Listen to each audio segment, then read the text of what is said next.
this, by the way, message, the same thing which the three angels' message and all we just went through, and this will come to the question that was asked online a moment ago.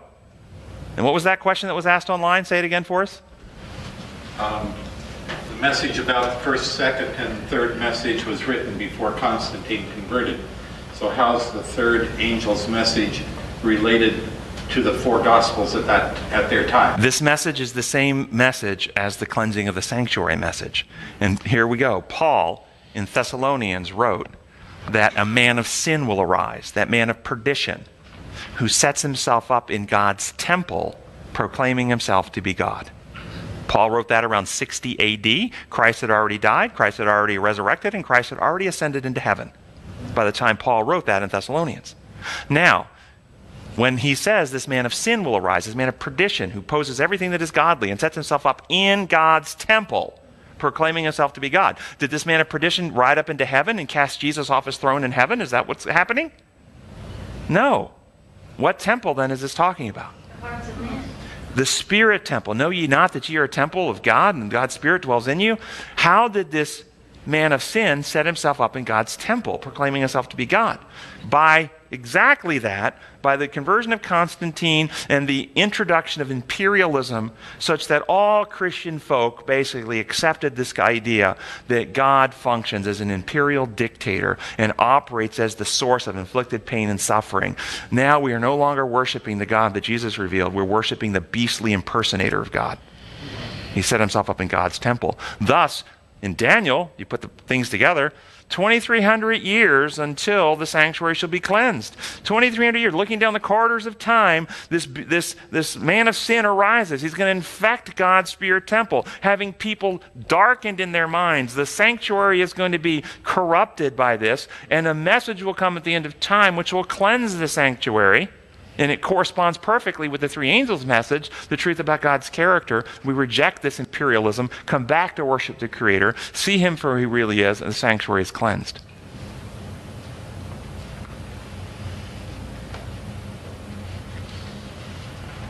Thoughts about any of this? Do you understand this is kind of revolutionary stuff for the Adventist Church, guys?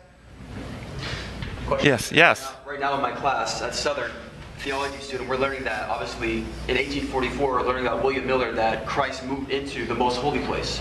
So in other words, that's not exactly, is that what you're saying? It's more that the true picture and character of God, that's what okay occurred? So this idea of moving into the most holy place is this, they are teaching symbolism with symbolism. Our goal is that all Bible metaphor, all Bible parable, all Bible symbolism is tied directly to some cosmic reality. If it's not tied to cosmic reality, it's no longer metaphor, it's fantasy. Okay? And so we have to actually take the metaphors and symbols and translate them into reality, or else we don't understand meaning.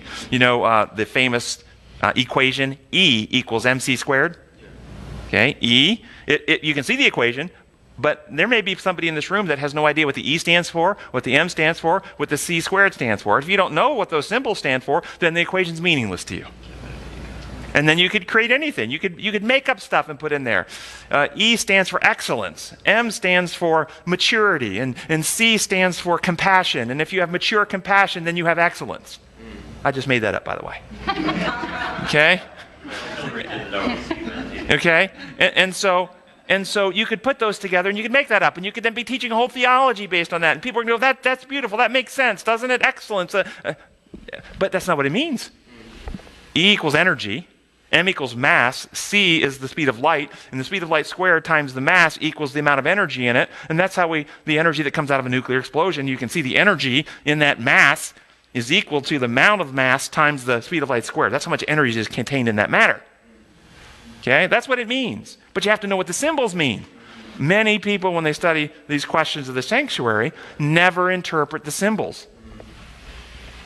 And so what are the real symbols? One of the errors I think that the Adventist Church did, and they'll probably give you some of these quotes from the founders, they will say, after the Great Disappointment, the error was teaching that the sanctuary was the earth.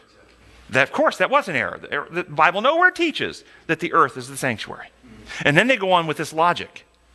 The Bible teaches only two sanctuaries.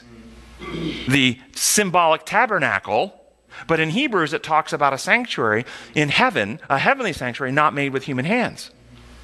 Right? And so they think there. So at that time in 1844, there was no sanctuary on earth, the thing built in Jerusalem. So it has to be talking about the one in heaven. Problem, they ignore Corinthians. They ignore what Jesus said right before his own crucifixion when he said, destroy this temple. And in 3 days I will build it, I will restore it. That there was another temple on earth in 1844. Know ye not that ye are a temple? Or put Peter together. You are a holy priesthood being built together in a house for the Lord. Stones, okay? Being built together for the house for the Lord. There's a foundation in Ephesians that Christ is the chief cornerstone, the apostles are the foundation, and we together are being built together for a house for the Lord. I mean, it's all over the New Testament. But remember, I just read that quote. All was not yet understood. And then there's some beautiful quotes from Ellen White later in her life where she actually talked about the actual temple in heaven. She explicitly states that the temple in heaven is built out of living souls, not dead material. And that the cleaver of truth is cutting a people out of this earth to be fitted for the temple in heaven. And then when you put that together, then you get other texts that start fitting in, and the puzzle starts clarifying, like in Revelation. And it talks about that the righteous will be a pillar in the temple of God, and never will you leave it. Oh, you mean I'm going to be trapped in a building for all eternity in heaven? No, you'll never leave it, because no matter where you go, you're a pillar in that temple. Because it's built from living beings. That's the temple. The temple built from living stones built together in a house for the Lord is what the scripture says. And so when you study this class at Southern, you've got to interpret it through the right lens of how reality works. There's another text in Corinthians where it talks about that our bodies are built not with human hands. Put that together with the Hebrew text. A temple not built with human hands. And it's about this temple that God built. God built Adam and Eve. Human hands didn't build Adam and Eve. And that's the real temple that needs to be cleansed. And thus, in 1844, what happened? It was the recovery of truth that entered into the most holy place, our deep heart, where we came to see God in his true light. And thus, he is beginning to reside again in his spirit temple, in the truest sense. This is what I think is going on. Great question. Any other questions about this? And, we have some stuff online where we go through the symbolism of the Old Testament sanctuary. In fact, I think I have just enough time. I'll just mention this one example. And all the symbolisms represent the reality of what I'm saying here. But here's one. The Ark of the Covenant, which is in the most holy place. It represents the universe fully reconciled to God again. How does it represent that? The lid on the ark was made out of solid gold. And the lid itself is called the hilasterion by Paul. It's called the hilasterion, and Paul says Jesus is the hilasterion in Romans chapter 3. He is the connecting link, and all heaven is come together and unified in Christ. And so what do you have touching this lid in the ark?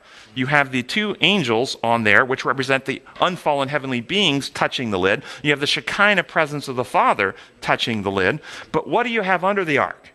Now, penal substitution theology, and you notice the confusing message they give. If you actually look at the history of Israel, there were three things that went into the ark. By the way, the box was made out of acacia wood, which is a porous wood, completely covered in gold, so all the defects were filled in with gold. That box represents the sinners of earth, our sinful heart, that has been converted, and we become partakers of the divine nature, which is the gold, the perfect gold, and that perfection of Christ fills in all our defects, and we are reconciled to Christ, and we are under his protection, if you will, and his healing the lid. Okay? Three things went into this box, which represents the heart. What were the three things? Manna, rod, and what else? Manna, rod, and what? Ten Commandments. What order did they go in? They were received in a certain order. Manna came first, if you remember, in Exodus chapter 16. Jesus said, I'm the bread of heaven, which has come down from heaven. We must first partake of Jesus Christ. He reveals himself to us. We fall in love with him. We accept him. We open our hearts to him. And the second thing that goes in, No, it was the law, Exodus chapter 20. So the second thing that goes in is the law. So when we come to Christ, we partake of him, we open the heart, he writes his law on our hearts and minds, the new covenant experience. The law is next. And once the law of love, the regenerating power of Christ, his methods are written in our character again, we who were dead in trespass and sin come to life and bring about the peaceable fruits of righteousness, Aaron's dead rod that brings forth life and gives fruit. Isn't it beautiful? You see the metaphor? This is what it means, okay?